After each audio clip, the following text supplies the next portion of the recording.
6 days after the September 11th terrorist attacks, it was President Bush who went to the Islamic Center of Washington, D.C., and proclaimed that Islam is a religion of peace.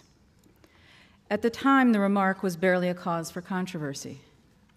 Instead, it was greeted by most as a call to civility, a note of sanity, a warning to fanatics who might consider taking revenge on some innocent Muslim women shopping for groceries in a headscarf. But now, 9 years later, President Bush is widely accused, in retrospect, of having succumbed to a momentary case of political correctness. Many people now believe that his Islam is peace remark was born either of ignorance or of expediency. It did not even take another successful act of terrorism to set off the season we just lived through, the endless summer of holy war. The instigation was a proposal to build the mosque at Ground Zero, or, if you prefer, the mosque at the old Burlington Coat Factory in the financial district. What ensued was nothing less than a referendum on Islam. My work means that I travel around the United States asking total strangers a lot of nosy questions about religion. I've found that this question, is Islam a religion of peace, more than any other, is now the one on people's minds. But let's acknowledge that to many, the question before us tonight is either absurd or offensive. To one camp, the question is absurd because the answer is patently obvious. Just look at the headlines, they say. If 9/11 is not convincing enough, what about the suicide bombers in Iraq, Afghanistan, Israel, Spain, Pakistan, and for God's sake, even a tourist retreat like Bali? They say, what about Major Nidal Hassan, a psychiatrist in the US Army who shot his own colleagues at point blank after he spent years studying and reflecting on his Muslim faith? Was he under the influence of psychosis or of Islam? They ask, why do honor killings seem to be a Muslim phenomenon? How could a religion of peace permit a father to order the death of his own daughter? This camp says not only is Islam not a religion of peace, it is intrinsically a religion of violence. The question is absurd, the case is closed. Yet there are others who consider the Islam and peace question not so much absurdly obvious as utterly offensive. This camp asks, how can you condemn an entire faith, a religion followed by nearly 2 billion people, because of the atrocities committed by its fringe extremists? They ask, why blame the faith when the terrorists are clearly driven more by political ideology than by theology? They ask, why do we not apply the same judgment reserved for Islam to other religions? Why didn't the ethnic cleansing of Bosnia-Herzegovina prompt widespread rumination on whether Serbian Orthodox Christianity is a religion of peace? When Roman Catholic priests and bishops were complicit in the genocide in Rwanda, the world did not blame Roman Catholicism, but the blame fell.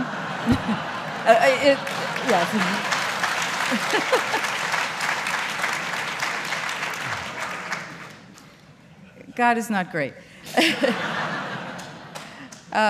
But for most, except for your wide readership, the blame fell on a few rogue clerics.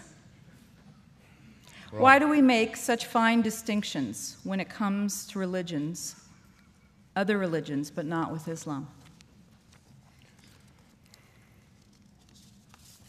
This camp asks, isn't the Old Testament laced with calls to violence as explicit as those in the Quran? Why do we explain away the warlike verses in Deuteronomy and Leviticus as a product of their time and culture when we do not excuse the sword verses in the Quran? Whether you think the question before us tonight is absurd or offensive, no matter which camp you're in or neither, or whether you think it's appropriate, I'm hoping that what we accomplish tonight is to cause every one of you at least one disconcerting moment in which the preconception you arrived with is shattered. So our format tonight will allow Mr. Hitchens and Mr. Ramadan each 10-minute opening statements, followed by a brief rebuttal. And we'll have a longer period for discussion, and then open it up for questions. I hope you'll have some good ones. I have no tolerance for any interruptions, though I don't expect that, but if we do, we have ways to handle them. And also a reminder to turn off your cell phones so we're not serenaded unnecessarily. So we agreed very congenially before we began that Mr. Hitchens would begin. Thank you. Let me.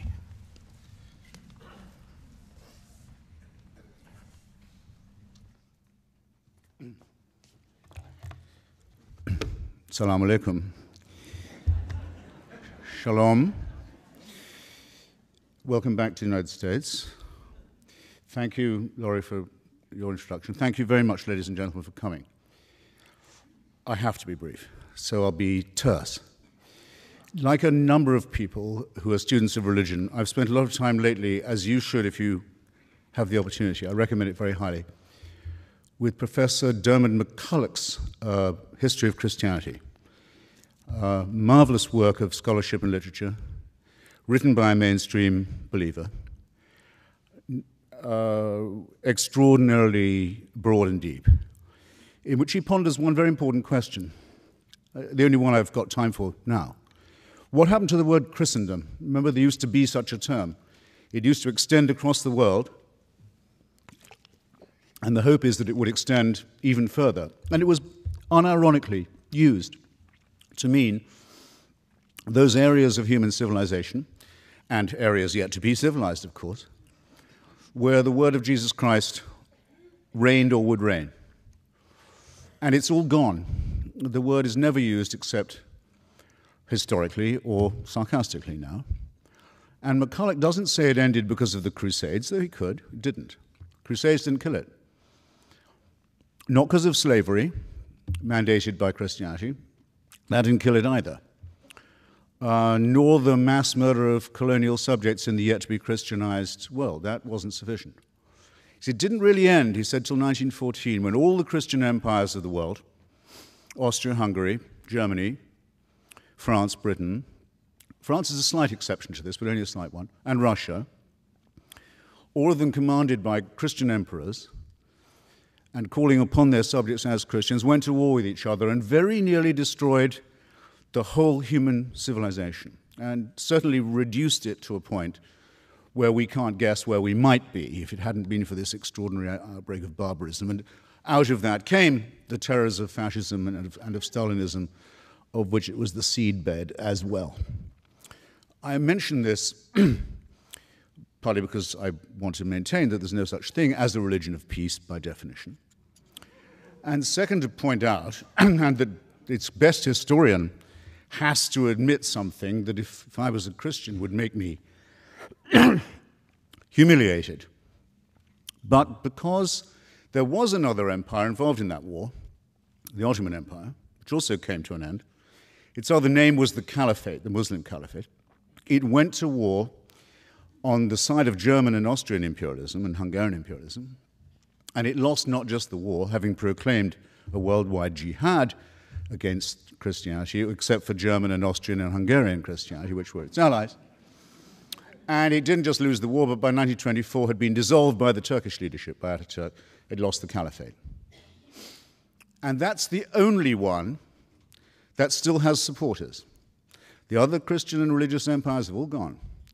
But the caliphate still has fans, not just in the Muslim world, sometimes referred to by Muslims as the Dar al-Islam, the House of Islam, but also in what some Muslims call the Dar al-Harb, the House of War, the part of the world that isn't yet Muslim. There are caliphate clubs in London now and Berlin and elsewhere, quite important ones.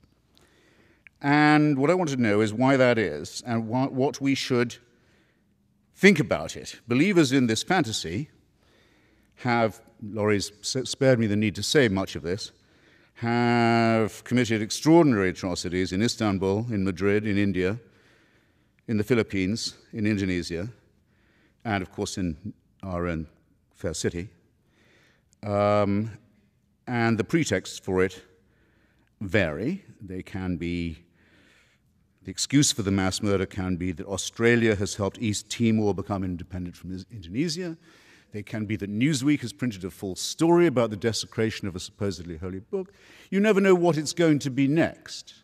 But everyone knows to be careful about it, and everyone understands that the threat of violence that backs it is believable. And that's my opening position.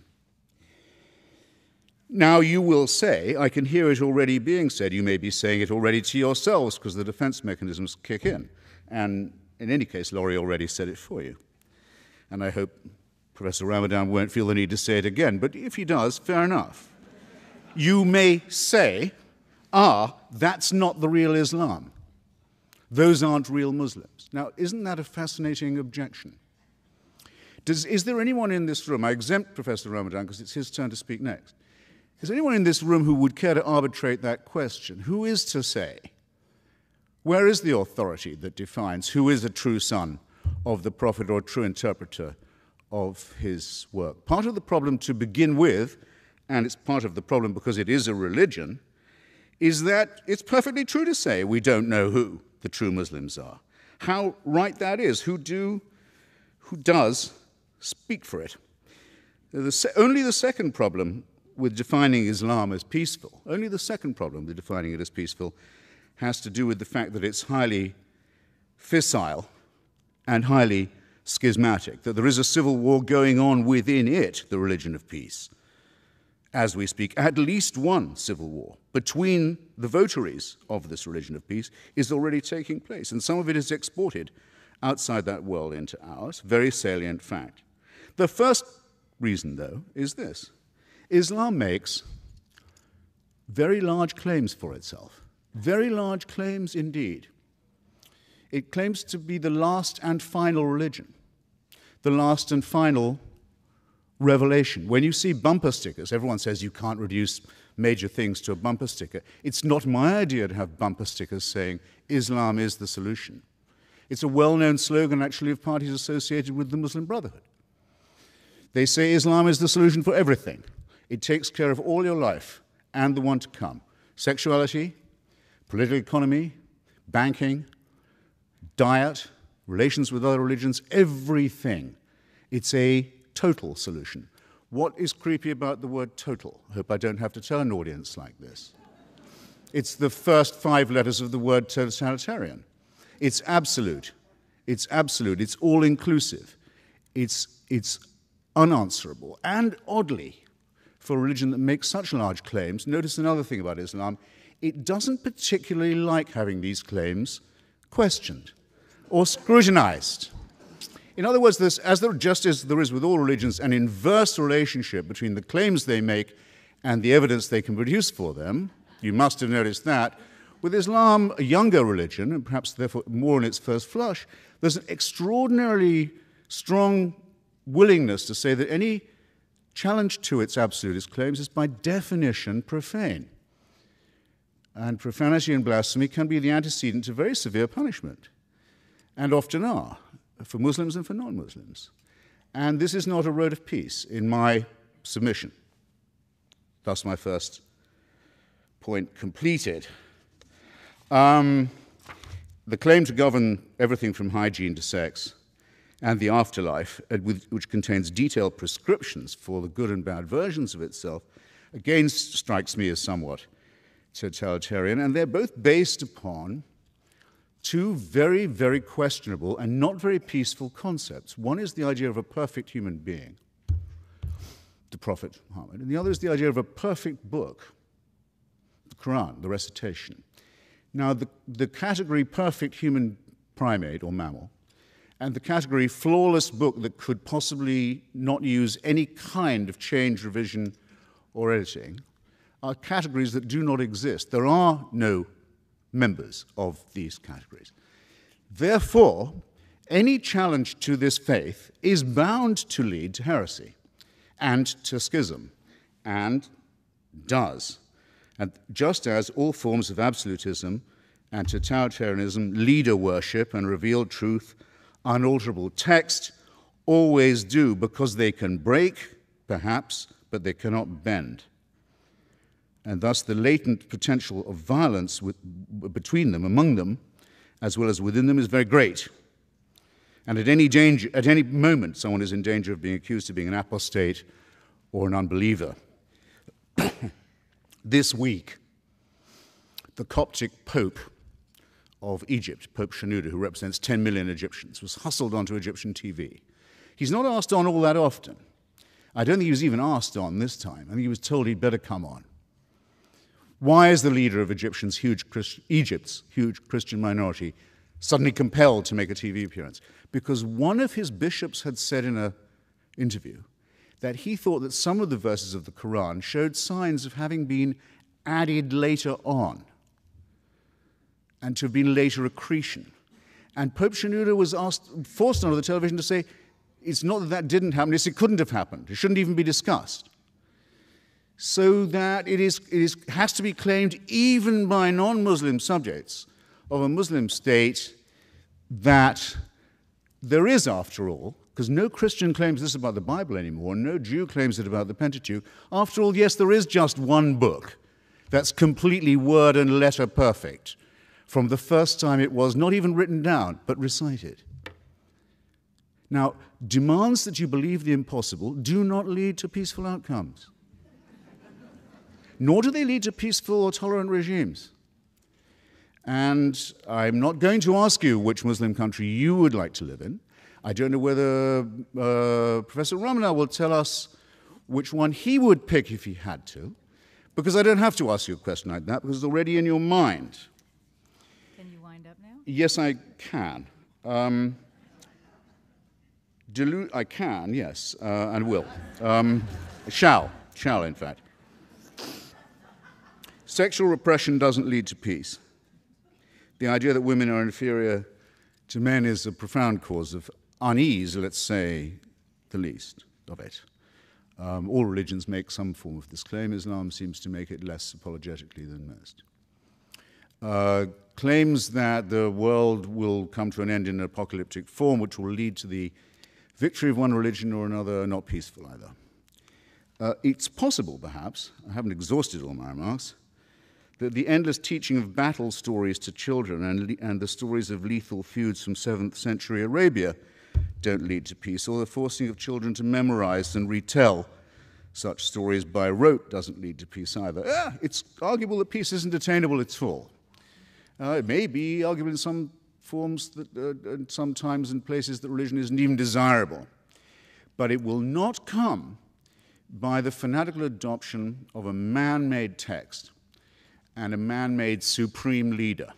Nothing but war and tyranny has ever come from the adoption of formulae like these. The only way to moral and intellectual satisfaction, even temporary, perhaps only temporary, but of any kind at all, comes to those who are willing to take the great risk of thinking for themselves at all hazards and trying to share the benefits of that tolerance and that open-mindedness with others. And with that, for now, I'll rest my case. Thank you very much.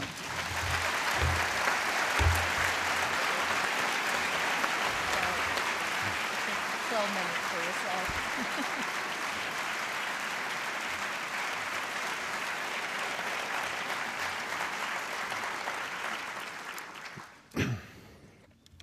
Thank you. First, thank you for this invitation here this evening, and I really also want to thank once again Oxford University Press for organizing my visit here in the States, and I won't forget ACLU and others who helped me to struggle for my rights for being here in the States and being able to speak, to listen, and to contribute to the American debate or the Western debate. And I know that among us, Jamil Jaffer is here, so I want to thank you again for this support. Let me go straight to some of the points, and I'm not going to respond straight away to some of the claims, on all the claims, but during my talk, as it is the introductory speech, let me highlight some of the points. When I got the question, of course, as a Muslim and as a believer, but as someone who is coming from within the realm of religions, it was quite clear that to put it that way was not the right question to ask. Is Islam a religion of peace, or is Christianity, or is Judaism, or is Buddhism a religion or a spirituality of peace, doesn't mean anything for me. It's not the right question. It's not the accurate question.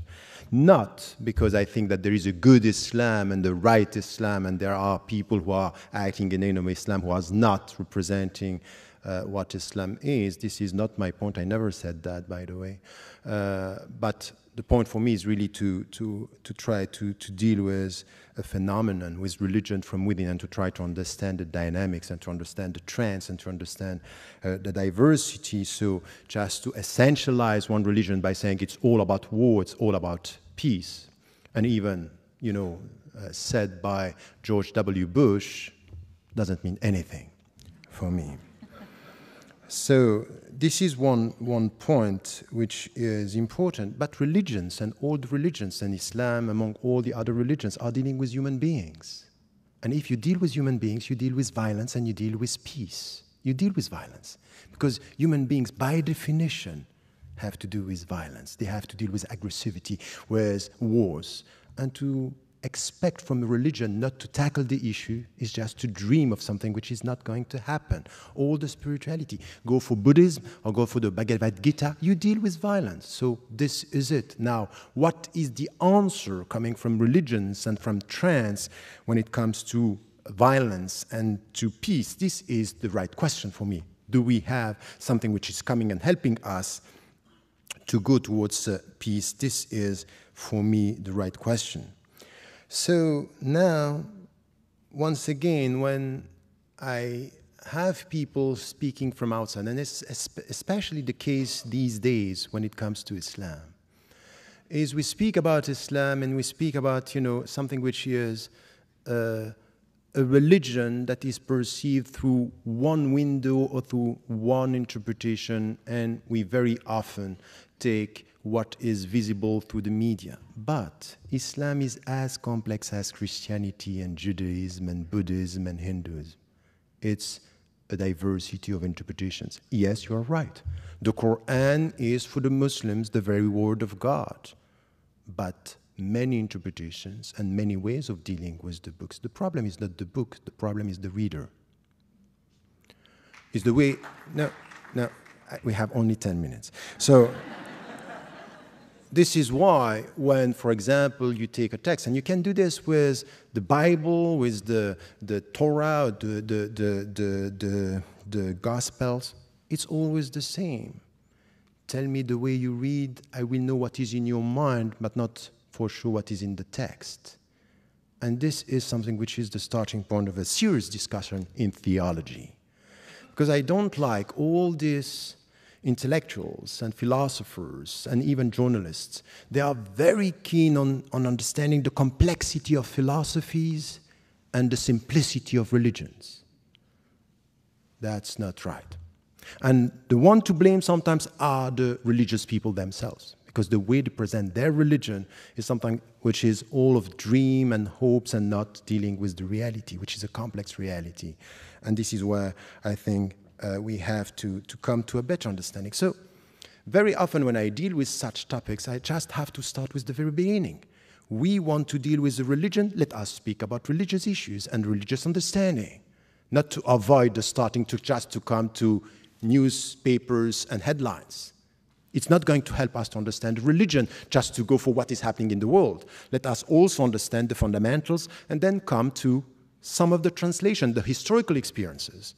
Because as much as you can speak about September 11, you can speak about the 16th century under the empire, the Ottoman Empire, which was a great civilization with a diversity, Christians and Jews and even non-believers working and living together. We are always speaking about Andalusia. But we can prove everything with history if we don't get a sense of what are the principles we are talking about. So, for example, coming from a religious viewpoint, I wouldn't say Islam is the religion of peace. I say Islam is a religion for human beings. It deals with peace and it deals with violence. And it helps the people to go from violence towards peace. It's a way towards peace, but it's not a peaceful reality, because we are not peaceful beings. We are all in tension. just to get that inner peace in us, and this is the starting point of the Islamic philosophy of human being, is really to start with your own self. Look at your heart and tell me if you are at peace or you were at peace. Peace is a process through which you have, it's a process that you get at the end of a self-education. Educate yourself to get this inner peace. This is coming from the universal message of all the religions. You get this in Buddhism, before even speaking, or not even speaking about one God, but you get it in Judaism, you get it in Christianity. Educate yourself to get that peace. So you have to deal with your inner wars and tensions. So this is the way we have to deal with the issue about peace. And the starting point is spirituality. Why? Because at the end of the day, it's really something which is important. And this is the difference that you can find between Islam and the Greek tradition. If you come back to Socrates, Socrates was saying your body in itself is bad. And this is why you have the soul helping you to educate your body and to master your body. In Islam, there is nothing like that. Your body is not bad, is not good, and your soul is not bad, is not good. It depends on what you are going to make out of it.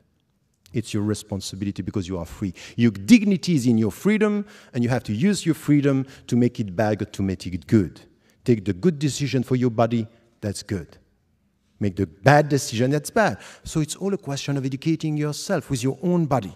And it's exactly the same when it comes to the understanding of the world. So this way towards peace, it's based on education. It's based on a spiritual way of dealing with yourself. And you know what is the meaning of that? The very essence of what I'm trying to translate now is jihad. So this is something which is coming from the classical tradition. And once again, the classical tradition is helping us understand jihad is resist the bad to promote the good. And the bad is in yourself first. And then you will try to get the good. And to get the good is this inner peace. So jihad is not the way towards war, it's the way towards peace. Because you have, as a human being, intrinsically to deal with your inner wars and inner tensions. It's exactly the same in the world, that what we have to do, you will find something which is the will of God. What is the will of God? Diversity. He made you tribes and nations in order for you to know each other. But you know the risk of diversity? It could be lots of knowledge and potential wars. So you have to educate yourself to live with others and with this diversity to know each other. So you can look at Islam saying, you know what Islam claims? It's the last and final religion. It's not enough to end with this sentence. The most important thing is what Islam is saying about the other religions. That you have to remove them from the earth? No. He made you tribes and nations in order for you to know each other. So respect the Christians, respect the Jews, respect the people who were before you. So it's a call towards respect that you find also in the text. So yes, you will have Muslims.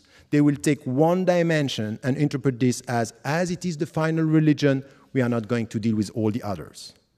But you cannot deny the fact that through history, Muslims, in many situations, in many historical situations, were dealing with this diversity, and we learned from the Middle Ages, and we learned from the Ottoman Empire that Muslims are able to deal with diversity and take from the Jewish tradition.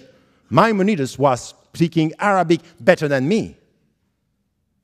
He was a Jew, and he was an intellectual, and he was a theologian, and he was dealing with respectful people. So all these Muslims were wrong Muslims because they didn't understand that the final religion should not listen to the first monotheistic tradition. That's not true. You cannot reduce this in such a way. It's too simplistic to represent what a religion is and what a history and a historical experience is.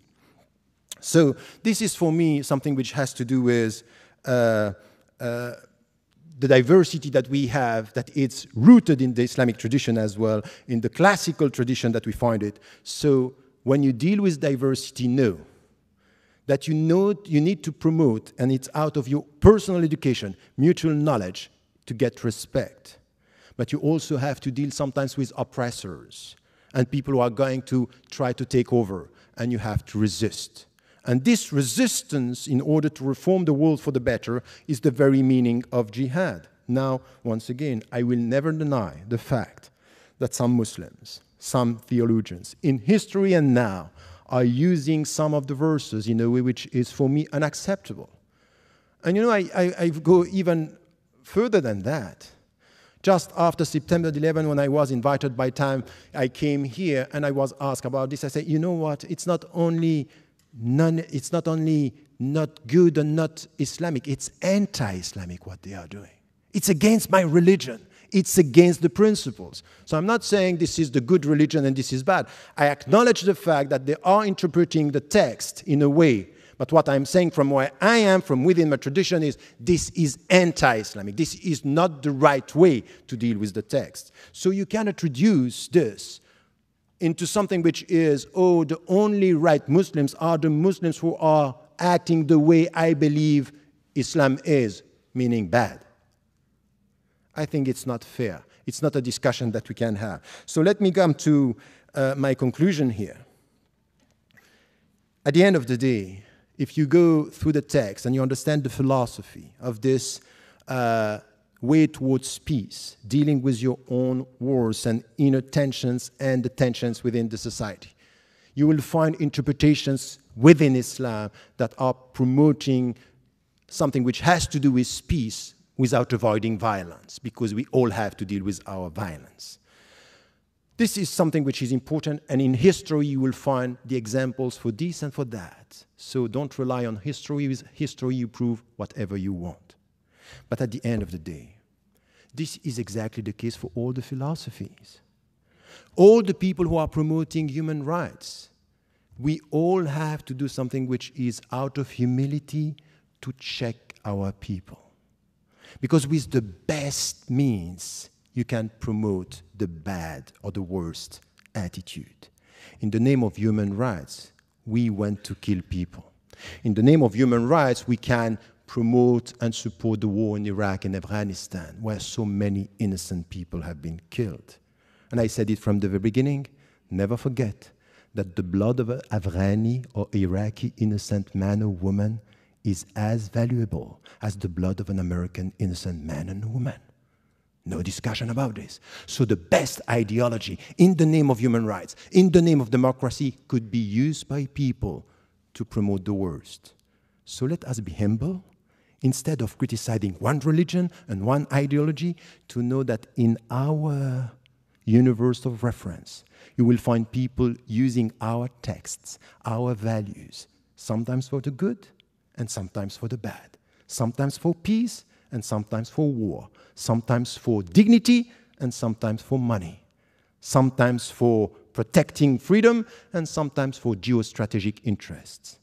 It's not right to essentialize by saying, oh, all the wars on human rights, for human rights, or all these philosophies are right or wrong, or promoting a philosophy or a religion of violence. I think that these kind of conclusions are very dangerous because they don't give us the opportunity to find in any single religion, in any single philosophy, people of goodwill. These are the people who can talk to each other, understand each other, and make it possible to live in diversity and in mutual respect. Thank you.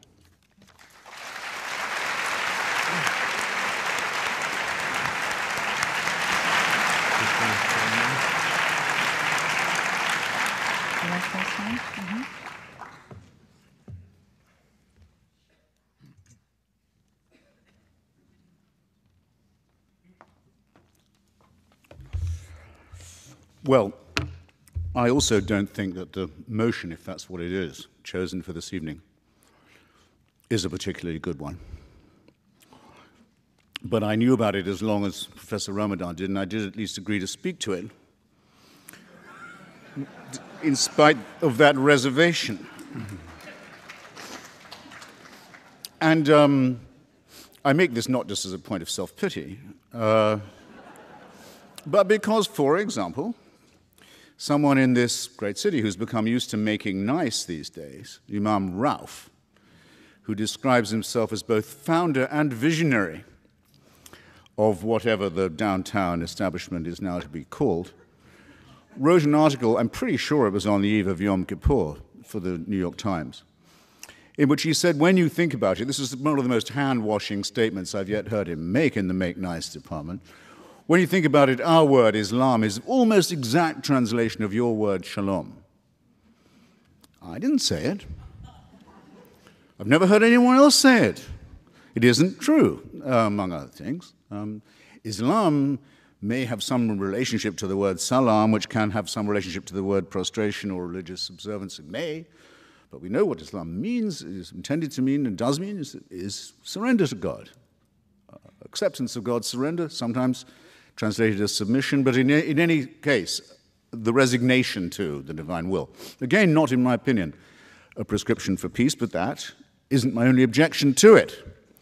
I don't think that abjection or fatalism or the prostration before a divine, or let alone before holy men who are interpreting the book, is a recipe for good health of any kind, mental or physical, since we're talking about the Greek concept of the body and of the spirit and of virtue. Just to get that out of the way. Now, you're right. I was surprised to find myself saying, Professor, when you say that the problem is not the book, but the reader. In the case of the Quran, that is certainly true of me. It's true probably of every book I've ever read, that there are difficulties I have with it or capacities I don't have with which to approach it or understand it. But if I'm reading the Quran, I certainly say, well, I can't tell whether this book is the Word of God or not. I can only doubt that there is such a thing. But I can hope that this was a bad day for God. Can't I? And I can hope to live in a country where I can say that and get applause.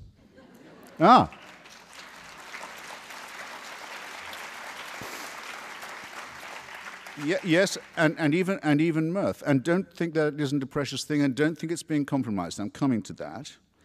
I don't like the idea of a paradise reward for martyrs.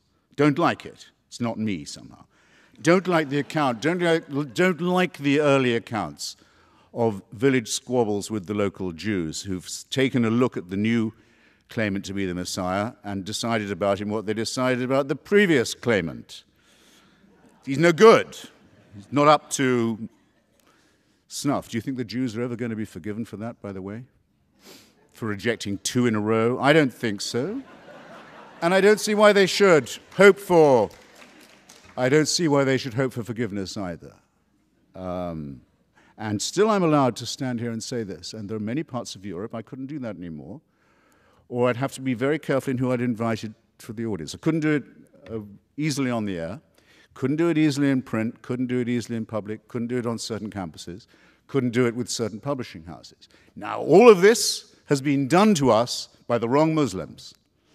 Well, let's get together then, isolate who these wrong Muslims are, who've imposed a culture of violence-backed censorship upon us, and let's get rid of them and have an honest discussion about the text and the reader.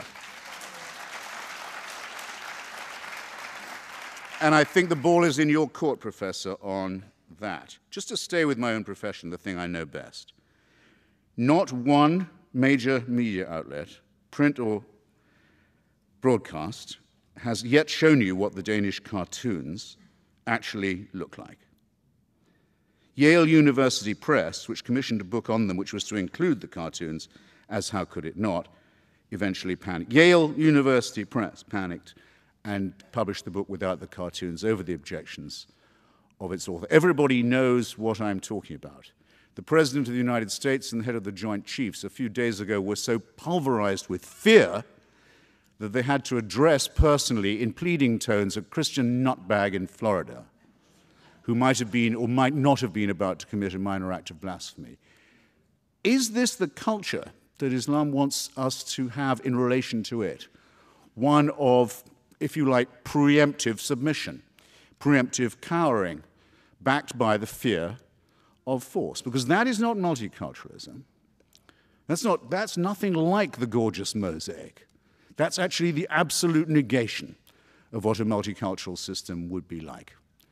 And a multicultural system has to look rather askance, I think, on a religion whose preachers and websites openly make threats against people like myself, against the Jewish people, against the Hindus, who, for heaven's sake, aren't even monotheists can be killed on almost any pretext against, and a very important point, and I have to make it, and against the wrong kind of Muslim. Now, Professor, don't, I'll say this as mildly as I can, don't, you may not be aware that you were, and I'm certainly, I don't want to increase the area of unexpected offense-taking that's been so hugely broadened by the sensitivities of a religion that has the answer to everything.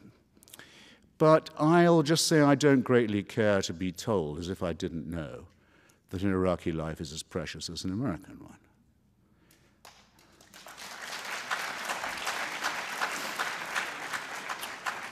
And as someone who's visited Iraq quite a lot, had the occasion to think about it a good deal, I wonder if you could mention anything the United States has done in Iraq that is remotely as criminal, as sadistic, and as violent as the blowing up of the Mosque of the Golden Dome in Samarra.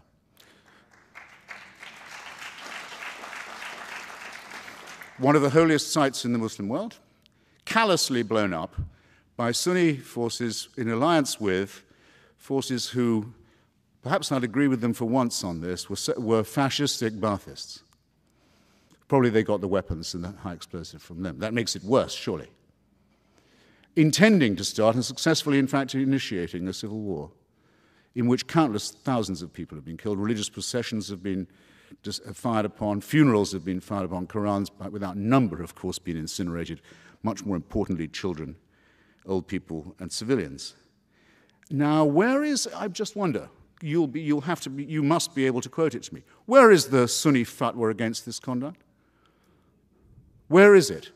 Where is the authoritative statement of moral outrage in the Sunni world saying this is not acceptable behavior for followers of the Prophet? I missed it. And so apparently did the followers of the Prophet miss it, because they keep on doing this all the time. They were doing it before the United States got to Iraq, and they'll be doing it after we've gone. So I'm sorry I won't be talked to in that tone of voice. And I want to know, I repeat my question, who has the authority to issue fatwas? Is it Sheikh Qaradawi, who you sometimes very much expressed respect for, who on Al Jazeera gives advice on all kinds of things, some of them innocuous, sexual matters and so forth, doctrinal rulings, sometimes upon the legitimacy or otherwise of suicide bombing, if directed at Israelis, not just Jews, of course, but no, we draw the distinction. On the other hand, Hamas, which does the suicide bombing, doesn't draw the distinction. If I can't issue a fatwa against Hamas, if I'm a Muslim, if there's no one who will and they won't, surely someone could say, we don't think Hamas should have on its website and manifesto the reproduction of the protocols of the Elders of Zion, a Christian fascist fabrication that is one of the warrants for the Nazi exterminationist solution. I mean, surely that's a question for the UN Anti-Racism Committee on a spare day. Or since that spare day never seems to come, for some Muslim authority to say, no, brothers, don't do that. It doesn't come. It doesn't happen. Look on the website, it's still there. Now, you would do better, I think, Professor, if you identified yourself as a member of a very small and critical and endangered minority. Someone who really is against all this and will say so, and will also decry the fact that the religion itself can't seem to throw it off. But you seem to have that a little bit both ways. Now, I'm going to have to very well. Stop you so we can get to yes, so then my closing statement is this. If you want diversity, as much as the professor does, as much as I'm sure many people here do, religious diversity, cultural diversity, what you need for it is this. You need a secular state with a godless constitution like this one.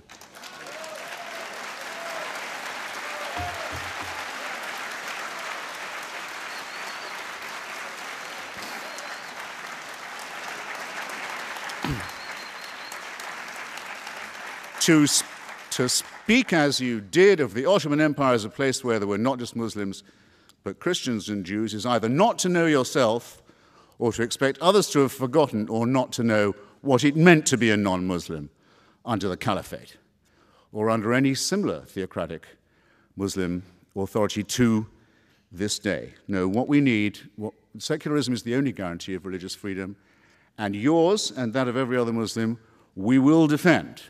But you won't be surprised that we have some questions for you in the meanwhile. Thank you.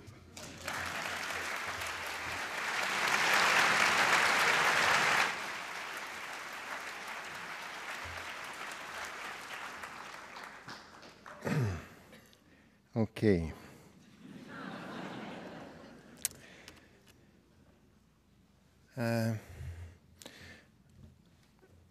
You laughed a lot, make laugh the people.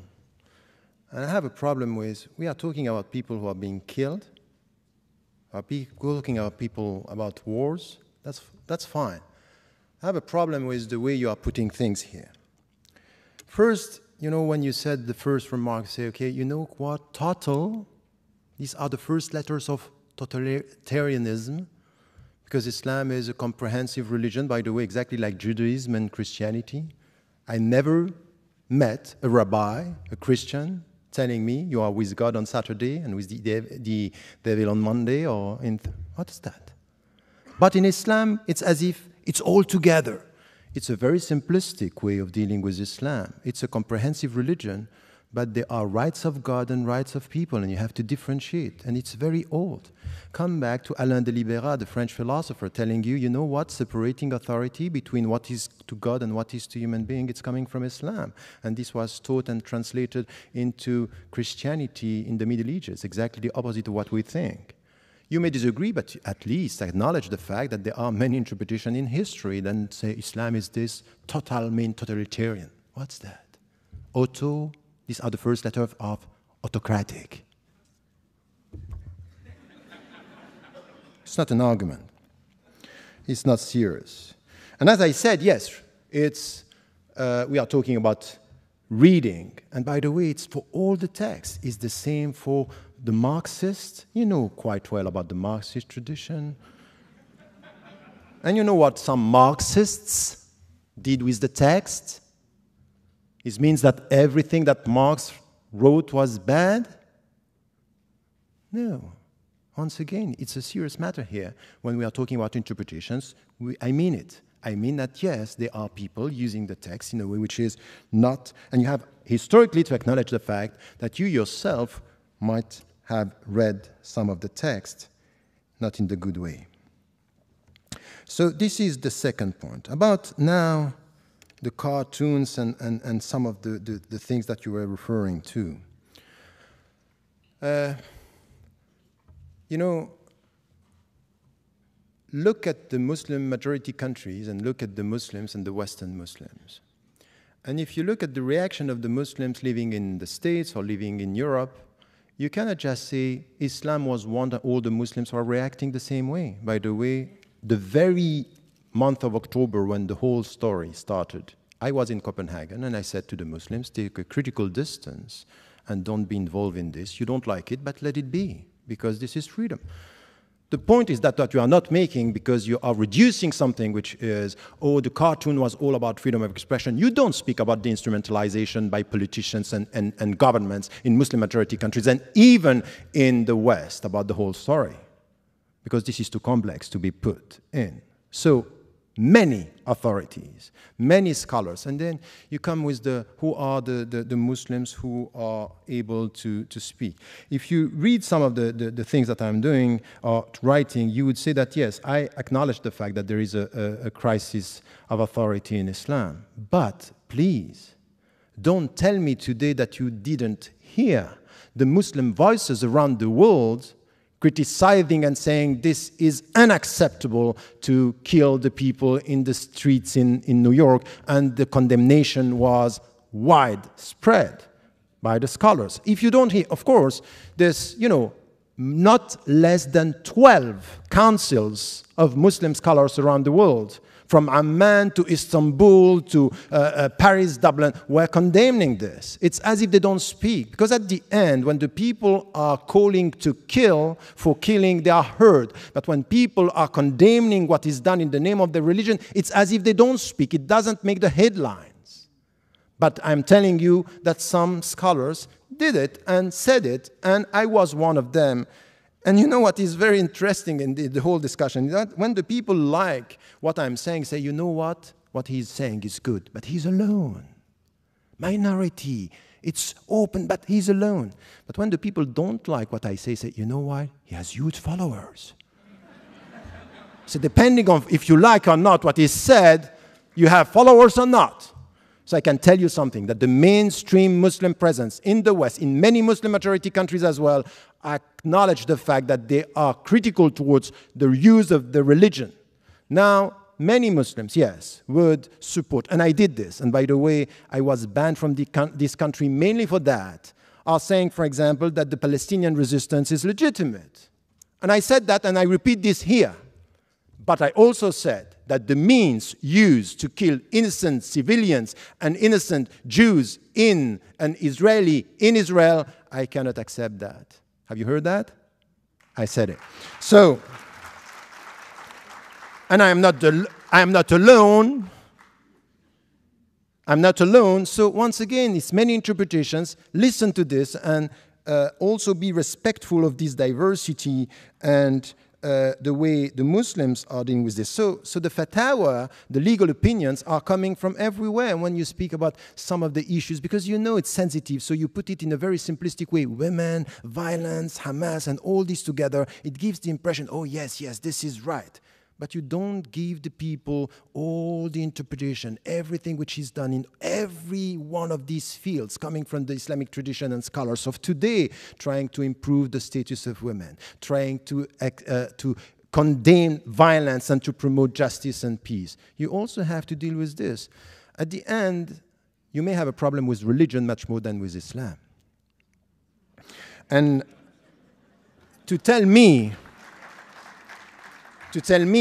at the end of your speech, the only right solution is a secular, godless constitution in the United States of America, I think is problematic.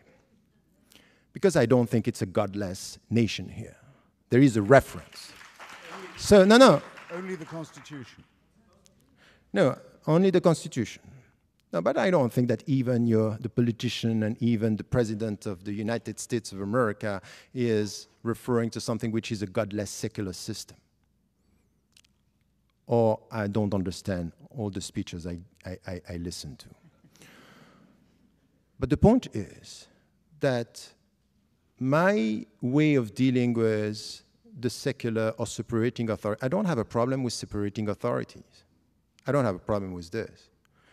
And it's even my solution in Israel and with Palestinians. I want one state where the people can live together under the same rule of law. But it's as if we agree on this in France, but not really in Israel, because it wouldn't be Israel. So it's a selective, not consistent approach. I want you to say this everywhere in that way, and then you are saying it, but I would say that the people who are uploading sometimes, they want this for some and not for all. So let me tell you something.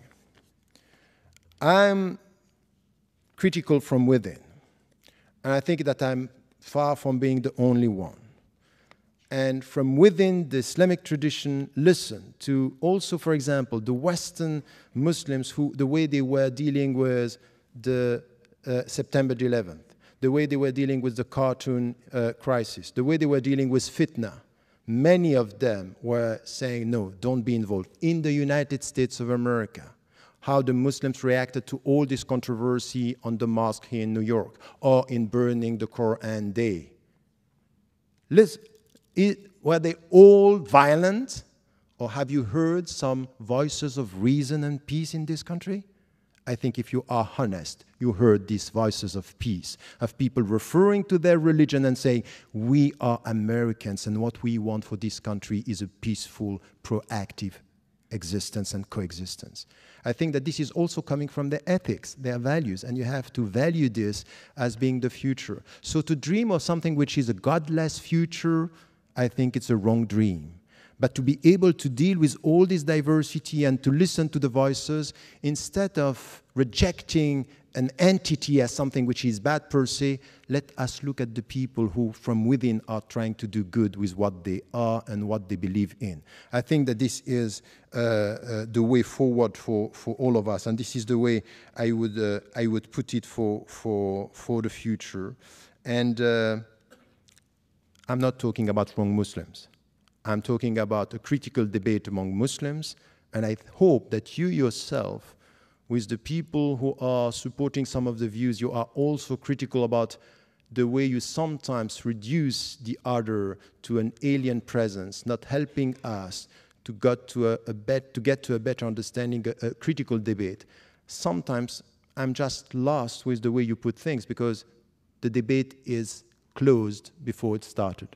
Thank you. Let's try and have it.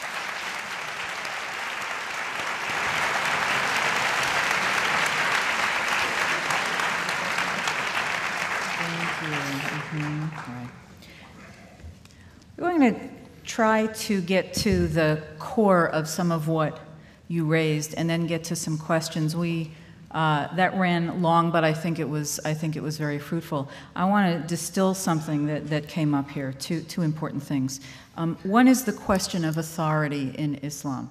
A scholar once told me that he thinks the problem with Islam is that every Tom, Dick, and Harry can give fatwa, and that there's no pope, there's no magisterium, and so in some ways what you have is leadership by whoever has the biggest audience. Now, right now, one of the most revered scholars is Yusuf al-Qaradawi, and he says he takes an opposite position from Professor Ramadan on the question of suicide attacks in Israel. He has a program with 40 million listeners, and he has a website. And he says that suicide attacks on Israeli citizens, even women and children, are acceptable because all of Israel is a militarized society and all citizens are combatants. So the question here is, he's got this very large audience, and since there is no arbitrating authority, there's no single authority, is not what Islam becomes whoever has the biggest audience, has the sway in what the faith is? I think that I think it's true. If we look at what is happening now in the Muslim majority countries as well as in the West, that there is something that we can call a crisis of authority. In the book Radical Reform, I'm tackling this from many viewpoints, and not only from political discussion. It's really even in our way to deal with sciences, human sciences, ethics. We have this problem. When you don't know how to manage diversity, it ends up with division and not knowing who is leading. And this is the way. We don't have a church, so we have diversity in Islam. So we have to know how to manage this, and it's problematic. And I would say that if you look today at what is happening, even though we have this crisis, if you look today at what is happening around the world, you will see that we have many councils. Still, the mainstream is not promoting, violence and extremist views. The mainstream is promoting, what is said, for example, about Western Muslims or Muslims living in Muslim majority countries is about transparency, no corruption, democratization. This is the mainstream that is coming. Now we have voices. And you speak about Yusuf al-Qaradawi, and you were saying that I was one of supporters of him. I have one position in everyone and everybody I'm dealing with, in history, in the past, and as is in the present. I read what is said, and I try to be selective. So, for example, on that point, killing, I said no, I disagree. On identity, and when he once was very harsh with me saying, no, we have one identity and it's Islamic, I said, no, we have multiple identity. I'm Swiss by nationality, Egyptian by memory, Muslim by religion, European by culture. These are my identities. He didn't agree.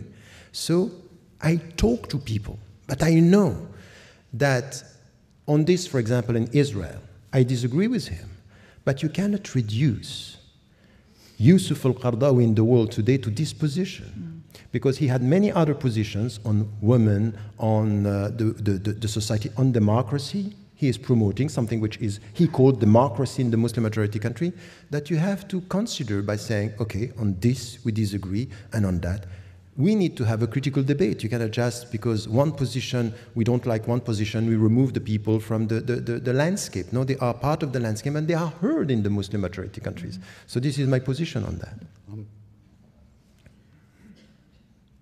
Well, I'm certainly not going to criticize Islam for not having a pope. And in fact, it would be your vis-a-vis in this discussion was horribly in error in any case, in that Christianity never had only one pope, and still doesn't. I mean, there were several Catholic claimants to the papacy at different times, just among Roman Catholics. But today, I mentioned one of them, the Pope of the Coptic Christians based in Cairo. The Eastern Orthodox don't call their leader the Pope, they call him the Patriarch, but the Christian world is full of Pope types, usually anathematizing one another. The Pope is just the word that innocent Americans use for the man who claims to be the leader of the Roman Catholics. So I don't think it's possible, in fact, to have a moral authority within religion, because I think the two things are so sharply divorced. But this doesn't lead to just chaos, because, and it certainly doesn't lead to the dictatorship of minorities or extremists. I'll give you two examples quickly. In the case of the moral blackmail of Denmark that was backed up by a physical threat to destroy its economy and burn out its embassies across the world, well-coordinated attack of sabotage against a small European democracy. The organizing group was a thing called the OIC, the Organization of the Islamic Congress. Groups all the Muslim countries in the world. It's an increasingly powerful lobby at the United Nations, hopes to pass an international resolution forbidding all criticism of religion, all forms of blasphemy and profanity. Every ambassador of those countries in Copenhagen went to Mr. Rasmussen, the Prime Minister of Denmark, and told him, under the threat of violence, he should change his law so as to allow him to determine what went into the Danish newspapers. And when he said he couldn't do that, things got a lot worse. Now, that's the ambassador of Egypt, and the ambassador of Turkey, and the ambassador of Algeria, important countries, in the case of Egypt, containing an enormous Christian population, coming to you as if they spoke for a religion. Either this claim is true or it is not. It's self-evidently not true, but it is certainly made. Let's be in any doubt about it. And let's have any doubt that it means to extend its influence over the people who are sitting in this hall. Second, very quick, the fatwa against Salman Rushdie, in other words, the offer of money to suborn murder for the crime of writing a work of fiction in his own name by the spiritual leader of Shia Islam, that's what the fatwa meant then, means now, was, after the murder of many people, associated or not with the publication of the book, repudiated ostensibly by the Iranian government after long pressure and lobbying at the United Nations, about 10 years ago, I think that was.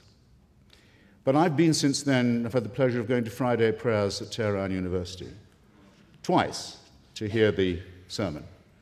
And on both occasions, there were banners and slogans saying that the Imam's holy sentence against Salman Rushdie will never die. It hasn't died with the Imam. Khomeini's death warrant will always be carried out. Not, I think, a very good use of the premises of a university. I can't speak for whether it's a good occasion for Friday prayers or not. Well, it brings me to a second point. You see, there's something shady involved here. Some people say that Islam and Islamists give themselves permission to lie to non-believers. It sounds like the sort of vulgar, paranoid thing that an Islamophobe would go around saying, doesn't it? It's very easy to disprove, except that it hasn't been, as that example will just illustrate. And these are not minor threats. These are threats to the very core of what we believe is the essential thing for a society, which is the ability to ask questions, to read the books we choose, to pursue unfettered investigations. And these are flatly negated by the claims of a religion that says it is the answer to everything. Can I respond to this? Because Yes. really, I think Is No. this the Taqiyya question? No. The Taqiyya question is no. The point is, on the cartoon issue, the way you are translating things is problematic. Let me just come to some of the facts here very quickly. The first thing is that it happened in October that the cartoon were published. Between October till January, nothing happened. And I met the Muslim organizations in Denmark, and I told them, and many were of the opinion, don't react. The ambassadors of Muslim majority countries and Arab countries mainly asked the prime minister to meet with them. He refused. And my position that he made a mistake here, because he should have met them, telling them, I have no say in this. It has to do with freedom of media. This is not of my business. He didn't do this. They took it as humiliation. They went back. They bought the tickets. No, but look. Easily. No, let me finish, because we will come to the point here. They went back and they bought the ticket of a group of Muslims, among them Muslim leaders in Denmark, to go to Muslim majority countries to just present what was done. Tell me, Egypt is ruled by Islam? Is it Islam which is used there? Mubarak is a secular president, isn't it? Syria is a Muslim leader or is a secular state? All the main societies where the government used this, because you know what happened, is it's easier to use the people to tell them against the West you can demonstrate, but not against the government, which is an autocratic government. So it's not religion, it's political instrumentalization of popular emotions against the West just to make it a religious issue. You cannot just avoid talking about political instrumentalization of countries where there is no democracy. And these countries are not Islamist countries, they are secular, autocratic countries.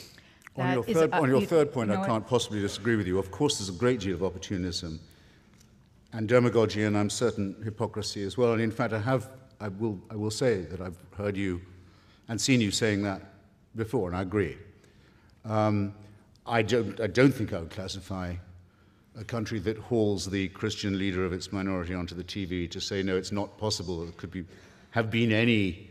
Exactly the same, political instrumentalization. No, to give you a trivial example. Instrumentalization. No, I would not. Nor would I describe the Alawite regime. It's an Alawite sectarian regime, not a secular one, that is funded by Tehran and is the funder of the murder gang Hezbollah as secular either. No. Don't insult me. Not that it really hurts me that much. I don't feel humiliated or anything. All right, No, we're going apparently, to take some whereas questions. apparently the leader of a proud country like Egypt, when a demand he makes to interfere in the internal affairs of Denmark is not met, feels I'm sorry, just to end this discussion for me on my side is the only fact that you acknowledge that there is a political instrumentalization of religion and you say, I'm right, that's enough for me. This is exactly what I mean. Good. Can we wind that one up? I actually think that... And earlier you were trying to tell me what Karl Marx said on the subject. Yeah. That's your job. Was that a valuable exchange? I think that was worth hearing out. But I know that there are people in the room and also listening in from the satellite sites who want to have some of their questions asked. And a few of them are along these lines, and they actually are aimed at you, Mr. Hitchens, because of your ringing endorsement, really, of a secular society and atheism. A question from Vail, Colorado. Do Jewish, Christian, or other religions have a greater claim on being religions of peace than Islam? I mean, is your beef really with Islam, or is it with all religion? Well, I'm sorry the comrade from Yale tuned in so late. I mean, late enough to miss the first 4 or 5 minutes of my 10-minute introduction, devoted to a close exegesis of Professor McCulloch's realization that Christianity had out-genocided and out-warred and out-crusaded itself, finally by 1914. If you care to pick up, I think you might be able to, and I'll sign it if you will, pick it up. My book, God is Not Great. You will find a discussion of the warrants for slavery, murder, genocide, and land theft that occur in the books of Moses. and that are an ineffaceable offense to any civilized person, and the reason why so many Jews are secular, at least one of the reasons. So again, I could go on, but I really feel I don't need to. Okay. A corollary question, maybe it's just something funny. Would atheism be a non-religion of peace? That came No. from somewhere here. No, there's something probably very slightly intolerant about atheism, at least so I hope. I might just say, though, because I really think Professor Ramadan misunderstood me. When I say the American Constitution is godless, I mean, I was quoting the title of a famous study of it by Professor Israel Kramnik. What I mean by that is to say, the US Constitution only mentions religion and God in its preambles when it means to say the ways in which they must be kept out of the public square. That happens to be a fact about our Constitution and the reason why we still have it. Otherwise, the Republic would have been destroyed long before. And that its First Amendment says that religion can be no business of the government, a statement no Muslim society could begin to make. Thank you.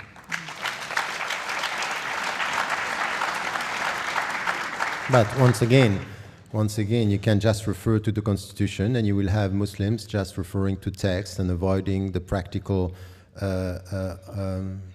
consequences and sometimes the policies that are promoted in one country.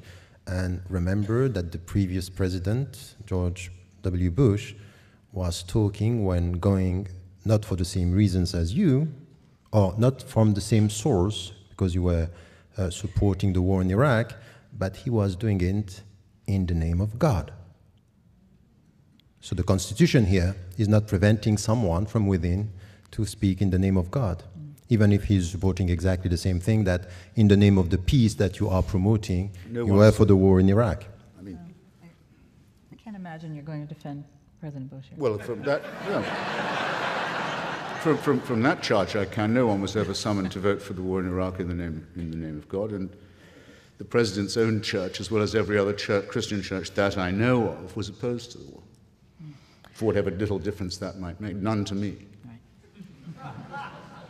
This, I think this one is for Professor Ramadan. Why are there no progressive Muslim majority countries with rights for women and homosexuals, etc.?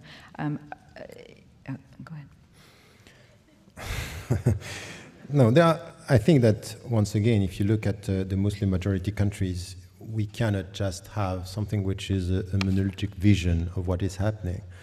What is happening now in Muslim majority countries is really, before just looking at some dimensions of, the rights of women within or the rights of homosexuals, for example, is really to look at the situation in the whole society and the way it's progressing.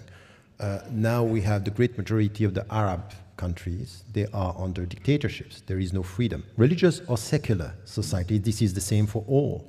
So if you look at this and you are expecting from within an evolution in this society, forget about it. Look now at what is happening in Turkey. Turkey is changing, moving towards something which is a more democratic system. And you see within that are rights and discussion and critical discussion that are possible. So I would say that you cannot essentialize history and say the Muslims cannot do this. It's evolving and it's changing, and it depends where you can have this kind of discussion. And the first, because there are priorities, the first is really to go towards democratization and transparency in the Muslim majority countries. And if you go to Indonesia, even though we are far from a perfect system, you have much more discussion in Indonesia today about the principles, the critical reading of the text than you have in Arab countries. So I would say it's evolving, there is no status quo, and now what is also interesting is look at what the Western Muslims living in democratic system, when they can express themselves, when they are enjoying freedom and they are not under the political pressure, what they are producing as the Islamic contemporary thought. It's moving. We are talking about citizenship. We are promoting women's rights. We are promoting the rights of the people to live and to be respected without discrimination. So look at the different historical setting and you can see that it's moving and it's changing and there are new answers for new challenges coming from Muslims. Are you saying Turkey is moving in a progressive direction as it becomes more Islamist? Is that what you're saying? That's quite interesting the way you translate what I said. Yeah. It says much more about what you think than what I said. But Well, wait. let me finish. You said it was moving in a more progressive direction. No, what I said is that even the people who are now leading the country, that they are referring to Islam and they were perceived as Islamists, now we don't know how to call them. Are they Islamists, or are they moderate Muslims, or are they ex-Islamists? The point is that no one here can deny the fact that not only the government, because we can be and we should be critical towards the government, but the people around and the intellectuals in Turkey and within even the party, you have new thoughts, and they are coming with something that we didn't see even in the Muslim majority countries, in the Arab countries. So speaking about the rule of law and democracy and transparency, separating and promoting what they are trying to promote, and to be in tune today with the European principles. And I would say this is the only thing for me which is important. If, for example, Turkey is abiding by the European rules, they should be able to integrate European Union, and not what we have now, because it's a Muslim majority country. We don't care about what they are trying to do. So don't reduce Turkey to labels. There are dynamics, there are people who are promoting things that are quite interesting. I went there many times, and I can tell you the women in Turkey, the Turkish women, for all the trends, not only, from the secular, for the Islamists, everywhere, they are promoting a better understanding of Islam, a better acknowledging and resisting discriminations, and trying to work for more autonomy. And I would say this is what I said, and this is what I promote. Well, actually, I agree with you that there was a very ossified, Ataturkist, bureaucratic, intolerant system that, to some extent, has been opened by the challenge from Mr. Erdogan's party. But the reason why Turkey continues to be looked on askance by so much of Europe is not because it's a Muslim-majority country. It was a Muslim-majority country long before the European Union was formed. And no one's just discovered that. The faith of most of its people is Muslim. It's because of legal and political reasons. One of them is continued illegal occupation of the Republic of Cyprus, which is already a member of the European Union, and the expulsion of a large proportion of its population, the reduction of them to refugee status. Erdogan's been worse on that than his predecessors. The second is the refusal of Turks to admit that they're not the only people living in Anatolia, that there's another nation called the Kurds that lives there, which has language and national rights which have been negated. On that, actually, the Erdogan party has been slightly better than some of the Ataturkists. And the third is the continuing campaign of falsification and lying about the massacre, the genocide of the Armenian population. A continuing disgrace which Erdogan... Okay, we won't. Which Erdogan let's not linger in has Turkey too long. Spoken of in the most thuggish possible terms. A question from Pittsburgh here. Is there an acceptable literature of interpretation of the Quran similar to the Jewish oral Torah? Does that make sense?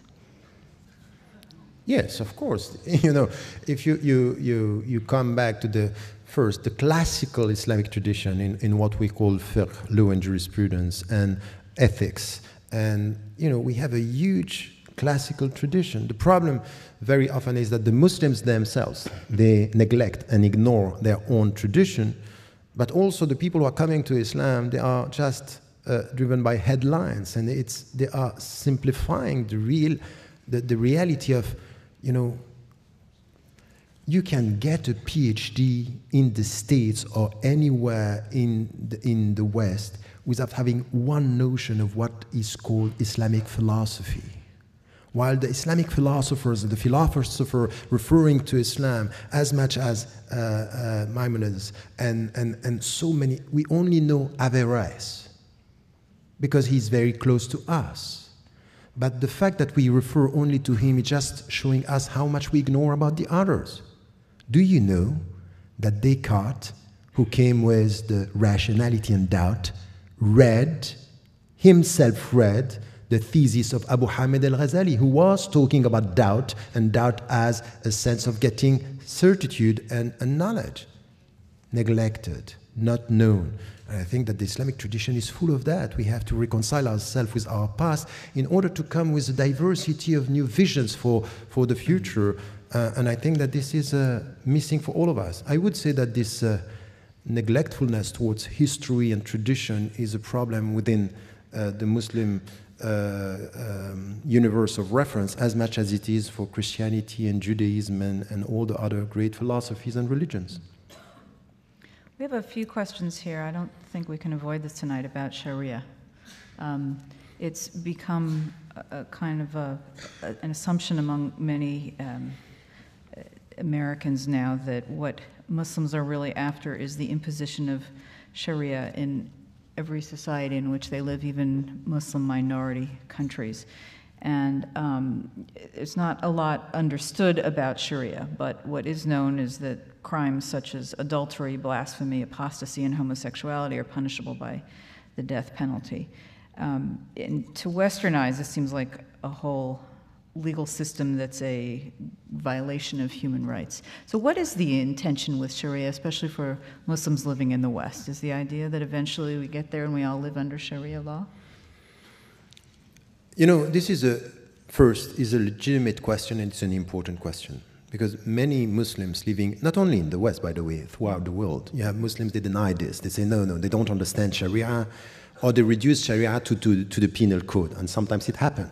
But Sharia is not the penal code, and still with this, that it's not only the penal code, we really have a problem with the understanding of Sharia by Muslims, and the way it has to be understood in our time. And once again, many interpretations here. You have some Muslims, and you cannot deny this. Their perception of Sharia, it starts with the punishment, and then it goes towards social justice. Because you punish, you go to... And this is, for me, once again, problematic, and I'm critical of this, but I cannot deny the fact that you have a tiny minority of Muslim scholars, they think like that. In Nigeria, in Saudi Arabia, in Egypt, everywhere. You have another understanding of Sharia, which is we start with social justice, and then the punishment is part of the whole process. And my position, I wrote many times on that, for example, in Western Muslims and the Future of Islam, the understanding of Sharia is the way towards faithfulness, in which way we are faithful to some of our principles. So it's not a closed system. Muhammad Abdu in the 19th century, when he was studying, he was under the British colonization, and we don't want this colonization, we want them out of our country. But the parliamentarian system is the best for us as Muslims. It doesn't contradict our system. And he was of the opinion that the democratic system is not opposed to Islam. So you have trends saying this. My position on this is that Sharia is the way towards faithfulness, it's the way towards justice, it's the way towards mutual respect and living together.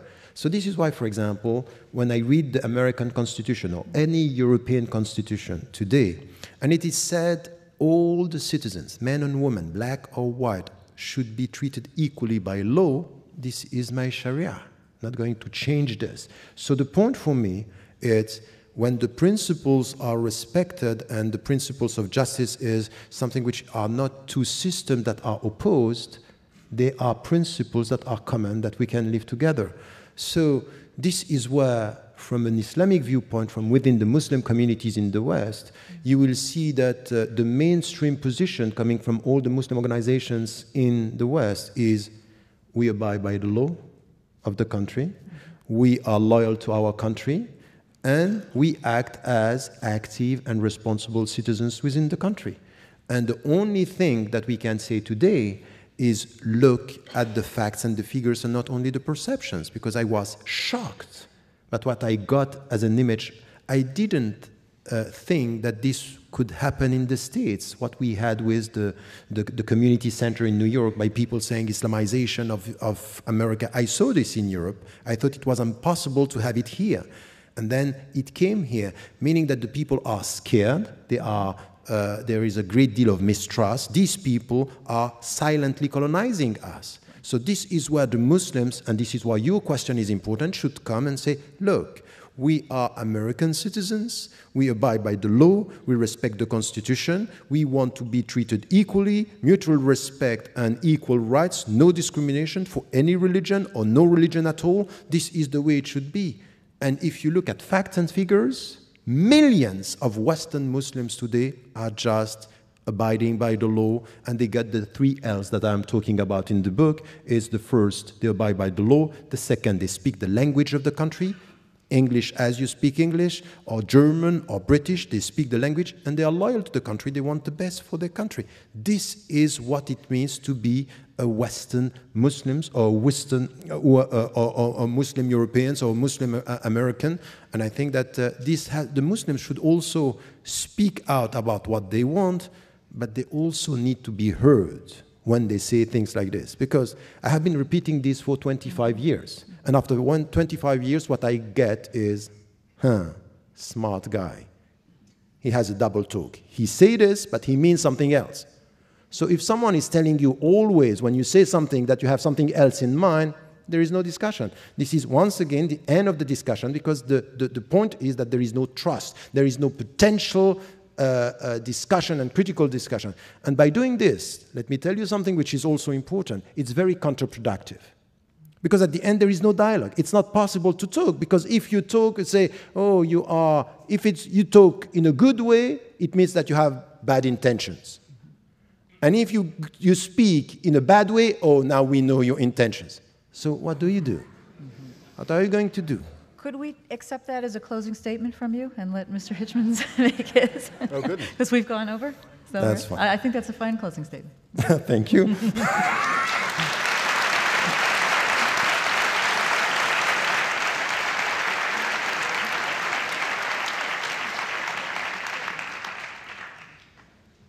Do I get the same question? I don't mind. Would you like to close with that? On Sharia? It really is. I find No, it's okay, a big I question. like surprises.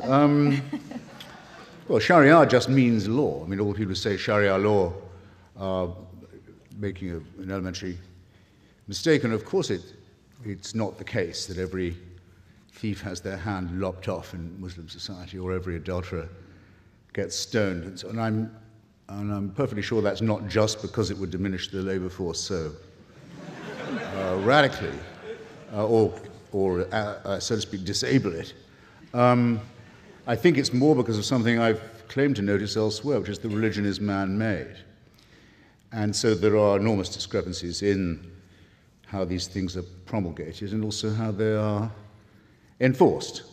And most countries and societies come quite early and easily to the conclusion that their own religions are, in one form or another, not really practicable. After all, in Saudi Arabia, a woman can't even drive a car, whereas in Iran she can vote, not for much, but she can, as much as a man can, let's say. Her vote can be stolen and degraded as much as her husband's or her brother. There's an infinite variation. I don't know. I can't shake what I saw once on the BBC from someone whose career in London I followed. I don't know if you know him. You wouldn't like him. Anjum Chowdhury. He's a very well-known noisemaker around London, complaining about secularism, Judaism, all this kind of thing, and he'd been in trouble with the law a few times, and was interviewed on the BBC, went on about how nothing would change until the green flag of Islam was flying over Downing Street and Buckingham Palace and so forth. And was asked, I thought quite mildly by the BBC interviewer, he said, well, if this is the way you feel about Sharia and about total Islamic rule, wouldn't you feel happier moving to a country where they already had it? And which is, a polite question, but a rather cheap one. But still, what didn't prepare me for the answer? Chowdhury looked straight at the guy and straight into camera and said, what makes you think this is your country? I thought it was a very good question. Now, why do you feel, I think I know partly why you feel, why do you feel it's necessary to affirm that? And of course a Muslim should learn the language, should obey the laws, should observe the customs and so on. I mean, most immigrants don't feel they, so to speak, absolutely have to say that. The answer, I suspect, is that it's embarrassing to notice that in places like as far apart as Sweden and as Spain, there are groups of people who say their countries should be part of the caliphate and that that's why they've come here. And if it wasn't for those people, you wouldn't be in this position. So it seems to me that in order to be consistent, you should fear them and dislike them, find them morally and intellectually repulsive, at least as much as, if not more, than I do. And I don't say that you don't, but I do think that that is the urgent priority. On the lady's question about where would be the best country to live if you were a Muslim and wanting to be a member of a sexual or gender minority, or I think she said a female or a homosexual. So hard to confuse. Actually, the easiest place for you to live in that case would probably be, I was thinking about it while Professor Ramadan was talking, would probably be, this will be my closing statement, would almost certainly be either Bosnia-Herzegovina or Kosovo. Culturally Muslim, democratic, open societies in southern and Balkan Europe that were saved from obliteration by the power of the United States, which has never had a word of thanks for what it did in that region.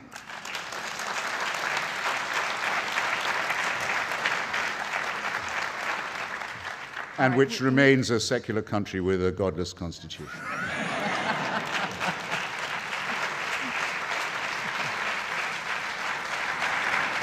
That's a note on which we can end. Which is the last best hope of humanity. Thank you.